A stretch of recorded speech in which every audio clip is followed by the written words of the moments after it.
తాకట్లో ఉన్న మీ బంగారాన్ని విడిపించి ఆ రోజు ఆన్లైన్ రేటుకి కొంటాం. Sharma gold company. జై శ్రీరామ్ అండి. అందరికీ శ్రీరామనవమి శుభాకాంక్షలు. సుమన్ టీవీకి స్వాగతం. నేను గీతాంజలి. ఈ సంవత్సరం శ్రీరామనవమి మనం ఎప్పుడు జరుపుకోవాలి? మార్చి 26, 27. ఇది పెద్ద సందేహం. అలాగే ఆ రోజు విశిష్టత, మనం ఇంట్లో విధిగా చేయవలసిన పూజా కార్యక్రమాలు, దాంతోపాటుగా మనలో చాలామంది ఎన్నో జటిలమైన సమస్యలు ఎదుర్కొంటారు.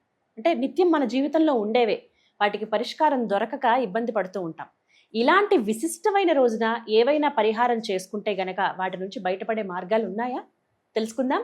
వివరించేందుకు ప్రస్తుతం మనతో పాటు ఉన్నారు సంకల్ప మందిర్ నిర్వాహకులు, ప్రముఖ జ్యోతిష్యులు, బ్రహ్మశ్రీ నందిభట్ల శ్రీహరి శర్మ గురువు గారు. వారితో మాట్లాడదాం. నమస్కారం గురువుగారు. వాగర్థావివ సంపృక్తౌ వాగర్థ ప్రతిపత్తయే జగతః పితరౌ వందే పార్వతీ పరమేశ్వరౌ.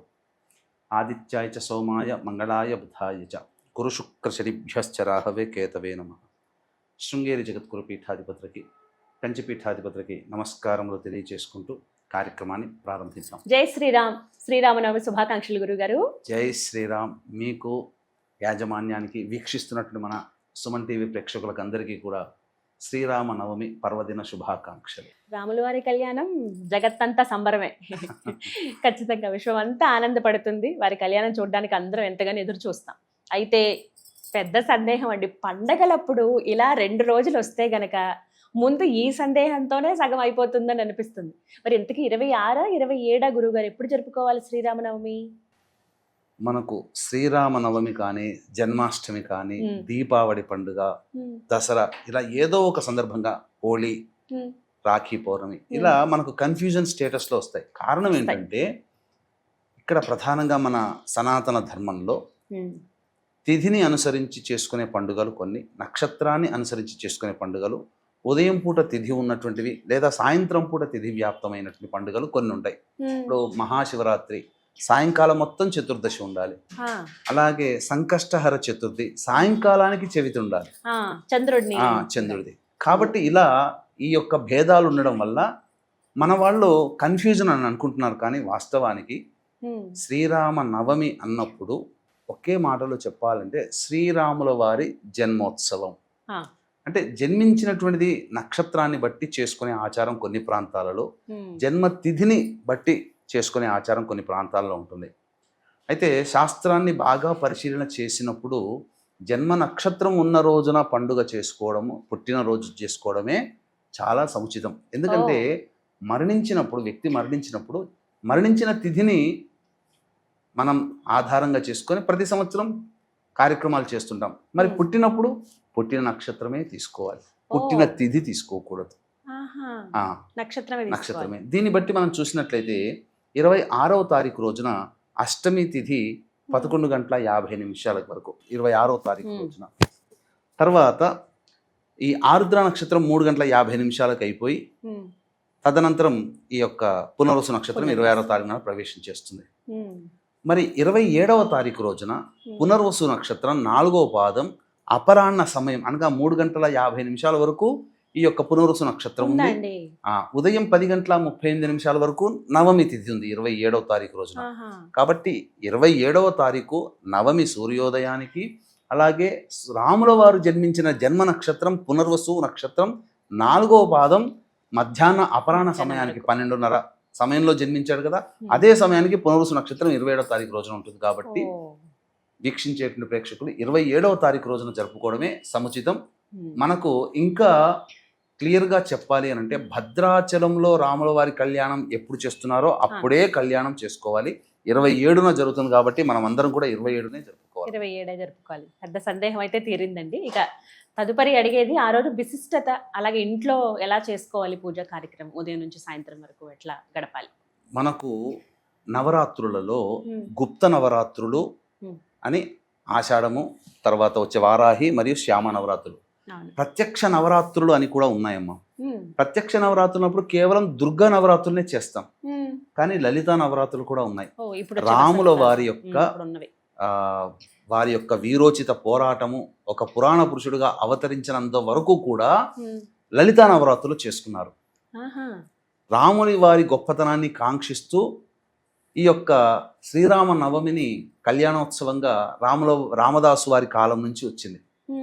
కాబట్టి అసలు లలితా నవరాత్రులు చెప్పుకునేటువంటి విశిష్టత ఏంటంటే ఒక్కొక్క తిథికి పెరుగుతూ ఆ ప్రాముఖ్యత పెరుగుతూ నవమి తిథికి వచ్చేసరికి సంపూర్ణంగా ఉంటుంది కాబట్టి అటువంటి సంపూర్ణమైనటువంటి లలితా దివ్యశక్తి కలిగినటువంటి రోజున రాముల వారు జన్మించారు కాబట్టి ప్రధానంగా ఇది చాలా గొప్పదైనటువంటిది. చైత్ర శుద్ధ నవమి పూర్వకాలంలో ఎలా జరుపుకునేవాళ్ళంటే కోటి సూర్యగ్రహణాలలో ఎంతటి బలం ఉంటుందో అంత బలం నవమి తిథి రోజున ఉంటుంది. అంత బలవత్తరమైన రోజు కాబట్టే రాక్షస సంహారం జరుపుకోవాలనే సదుద్దేశంతో జరపాలనే సదుద్దేశంతో రాముల వారు విష్ణు అంశ సంభూతులై శ్రీరామ నవమిగా చెప్పుకునే చైత్రశుద్ధ నవమి రోజున జన్మించడం జరిగింది. కాబట్టి ఇది చాలా విశిష్టమైనటువంటి రోజమ్మ. దీనికి సంబంధించి వీక్షించేటువంటి మన ప్రేక్షకులు కూడా దేవతానుగ్రహాన్ని పొందాలనే సదుద్దేశంతో ఉన్న వాళ్ళందరూ కూడా ముందు రోజు ఉపవాస నియమాన్ని పాటించాలి. అష్టమి రోజు అప్పటికి నవమి వచ్చేస్తుంది కూడా. కాబట్టి ధూమపానము, మద్యపానము, మాంసాహార భోజనము, మైథునము ఇవేవీ ఉండకూడదు. భూషణం చేస్తే మంచిది. తెల్లవారి రాముల వారి యొక్క అనుగ్రహాన్ని పొందడం కోసం, విష్ణు అనుగ్రహం పొందడం కోసం నేను భక్తితో చేసుకుంటాను, నాకు శక్తిని ప్రసాదించు రామ అని చెప్పి మనస్సులో నమస్కారం చేసుకుని రాముణ్ణి తలుచుకుంటూ నిద్రకు ఉపక్రమించాలి. తెల్లవారే 4 గంటలకల్లా లేచి కాలకృత్యాదులన్నీ తీర్చుకొని చక్కగా రాముల వారి పట్టాభిషేక మహోత్సవానికి సంబంధించిన చిత్రపటం ఉంటుంది మొత్తం పరివారంతో సహా. ఆ యొక్క చిత్రపటానికి చక్కటి పూలమాల వేసి తర్వాత దీపారాధన చేసి విష్ణు సహస్రనామ పారాయణము, రామ అష్టోత్తర పారాయణము 3 సార్లు పఠించాలి. ఈ విధంగా చేసిన తర్వాత ఆ రోజంతా కూడా రాముల వారి నామస్మరణ చేసుకుంటూ ఉండాలి. ఎందుకంటే కోటి సూర్యగ్రహణాలతో సమానం అన్నాం కదా.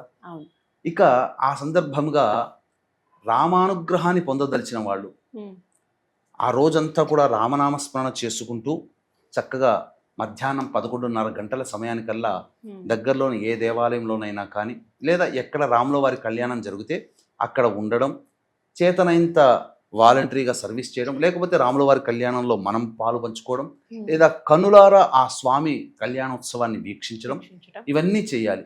చేసిన తర్వాత ఆ రోజు మధ్యాహ్నం 3:50 కల్లా పునరుసు నక్షత్రం వెళ్ళిపోతుంది కదా. ఆ రోజున అంతా కూడాను ఉపవాసం ఉండి వీలైతే పండ్లు పాల పదార్థాలు తీసుకోవచ్చు. ఇక ఉపవాస విరమణగా మిరియాలతో బెల్లము పానకము చేసినటువంటి దాన్ని స్వీకరించి ఉపవాస విరమణ చేయాలి. చేసిన తర్వాత సాయంకాలం మళ్ళీ కాలకృత్యాదులు తీర్చుకొని స్నానం ఆచరించకూడదు. విష్ణు దేవాలయానికి లేదా రామాలయానికి చేరుకొని ఆ రాముల వారి అర్చన కార్యక్రమం జరిపించుకొని ఇంటికి తిరిగి వచ్చి రాత్రిపూట చంద్రుని దర్శనం చేసుకొని భోజనం చేయవచ్చు. ఈ విధంగా సంబంధించినటువంటివి ఎవరైతే చేస్తారో ఆ రామానుగ్రహానికి పాత్రులవుతారు. అంటే పరమేశ్వరుడు అన్ని విద్యలను ఇచ్చి శ్రీరామ అనే తారక మంత్రాన్ని మాత్రం తన దగ్గర పెట్టుకున్నాడు. అన్ని విద్యల కంటే కూడా బలమైనది రామనామం. కాబట్టి అటువంటి శ్రీరామ నవమి రోజున మనమందరం కూడా ఆచరించడం అనేటువంటిది పూర్వపుణ్యం ఉంటే తప్ప ఆచరిస్తారు. ఆ పాపము తొలగి కష్టాలు తొలగాలనుకునే వాళ్ళు రామనవమిని ఆచరించాలి. అన్నిటికంటే ముఖ్యంగా మన యొక్క ఆంధ్ర, తెలంగాణ, కర్ణాటక కొన్ని ప్రాంతాలు, తమిళనాడు కొన్ని ప్రాంతాలలో కళ్యాణోత్సవం జరుపుతారు. కానీ మిగతా భారతదేశంలో ఎక్కడా కూడా జయంతి ఉత్సవాలు జరుపుతారు తప్ప, పుట్టినరోజుగా పండగ జరుపుకుంటారు తప్ప రామనామిలో కళ్యాణం మన దగ్గర మాత్రమే చేస్తారు. ఇది మనకు తరచి చూస్తే మనకు గమనించినటువంటిది ఏంటంటే భద్రాచల రామాలయ నిర్మాణం అనేటువంటి ధమ్మక్క ద్వారా వచ్చింది కదా. స్వామివారి యొక్క విగ్రహం అందులోనే లభించింది కదా. సీతా సమేతుడైనటువంటి లక్ష్మణ సహితుడైనటువంటి రాముల వారి విగ్రహం లభించింది కాబట్టి దానికి గుర్తుగా శ్రీరామ నవమి రోజున కళ్యాణం అనేటువంటిది అప్పటి నుంచి రామదాసుల వారు ఏర్పాటు చేసి ఉండవచ్చు. అందుకనే కేవలం భద్రాచలంలో మాత్రమే కళ్యాణం జరపబడుతుంది రామనవమి రోజున. ఇది మన ఆంధ్ర, తెలంగాణ ప్రాంతంలో జరుపుతారు. ఇక ప్రధానంగా చాలా మందికి సమస్యలు ఉంటుంటాయి. ఏంటి?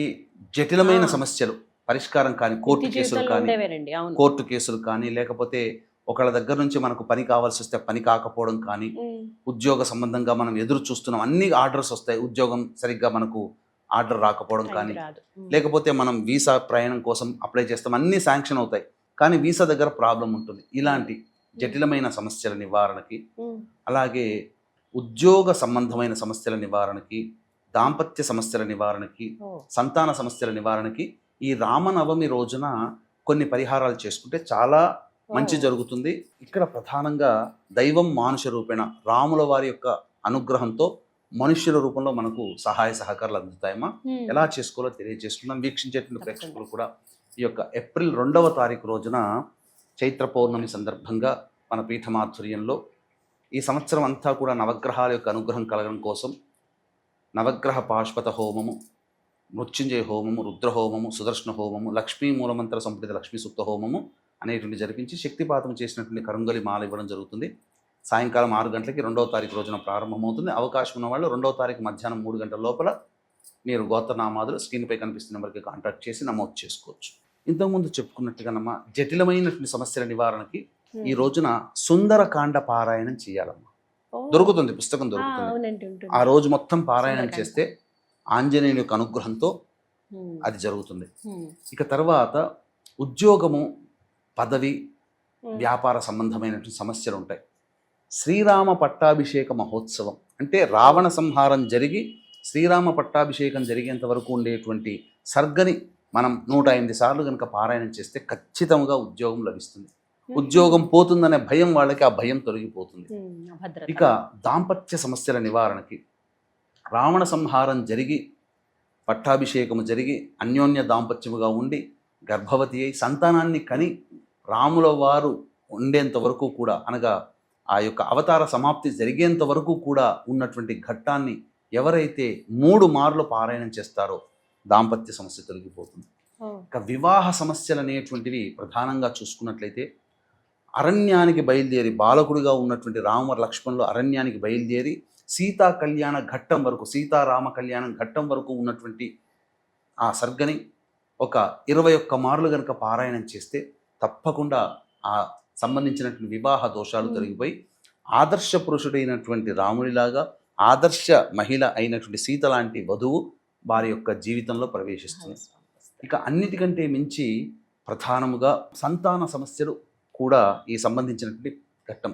దాంపత్య సమస్యల నివారణకి, అన్యోన్య దాంపత్యానికి ప్రతీకగా ఉండే రాముల వారికి సంబంధించినటువంటి. కాబట్టి ఈ యొక్క రాముల వారు వనవాసానికి ప్రయాణం చేసిన దారభ్యత, రావణ సంహారం జరిగి లంక నుంచి బయలుదేరి పట్టాభిషేకం అయ్యేంత వరకు ఉండేటువంటి ఘట్టాన్ని ఒక్క 3 మార్లైనా ఆ రోజు పారాయణం చేస్తే దాంపత్య సమస్యలు తొలగిపోతాయి. కష్ట నష్టాలు ఎదుర్కొన్న రాముడి కంటే మనం సమస్యలు గొప్పవి కావు కాబట్టి ఈ సమస్యలన్నీ తొలగిపోతాయని చెప్పవచ్చు.